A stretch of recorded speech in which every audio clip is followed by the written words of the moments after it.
As Jade continues to fight the shortage, a local pharmacy here in town has been able to fill Adderall prescriptions, despite the nationwide shortage. Castillo is known to take off the heat off the streets, but is also known to take it out into the court. And when you talk about his experience playing for the Aggies, aside from being the mentor and the business owner, Joel has given back to the community in multiple ways.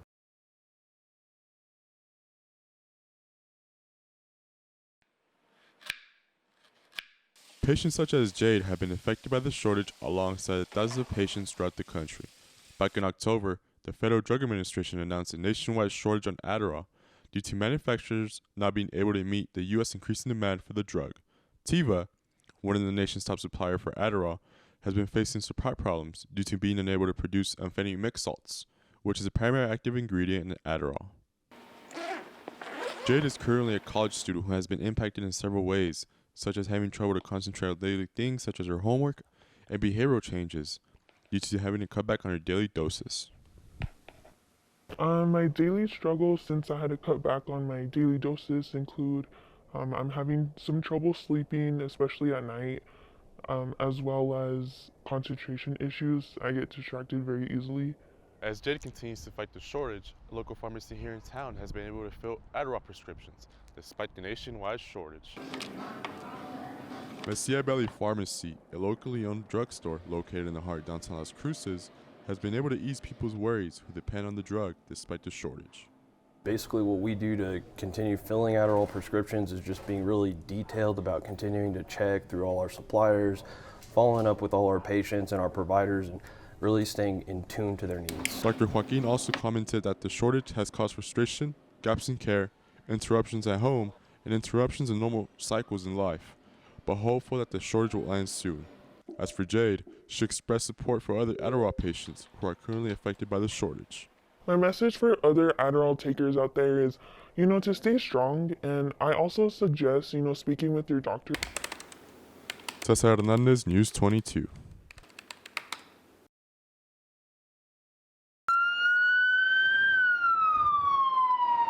From a hometown kid going to play for his hometown university to becoming a local hometown hero, Gordo Castillo has done it all.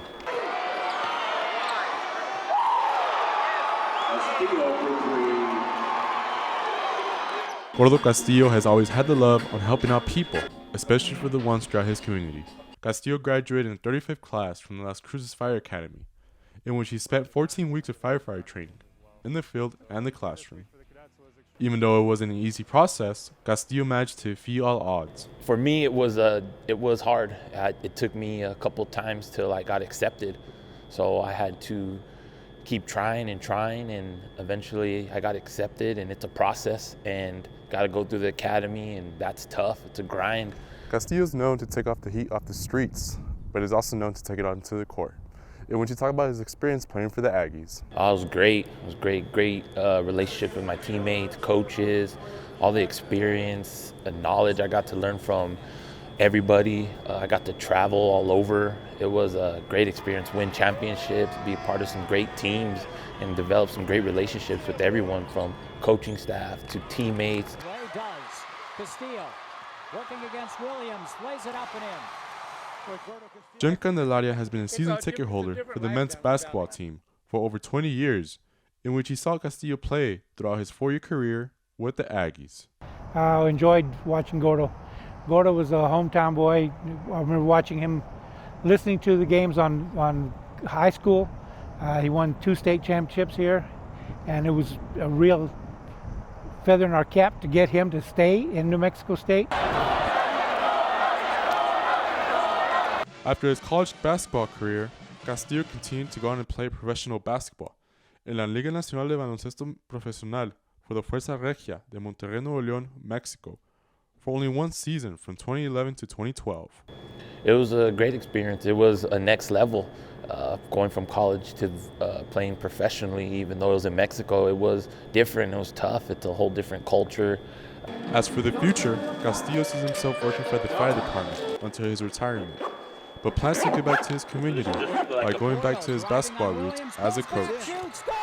Cesar Hernandez, News 22.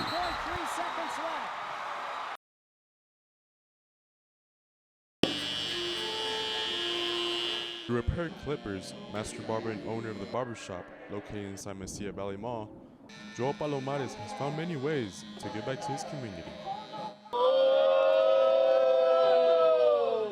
Joel has been in the barber industry for 10 plus years, in which his humble beginnings working towards becoming a barber shaped him to the man he is now today.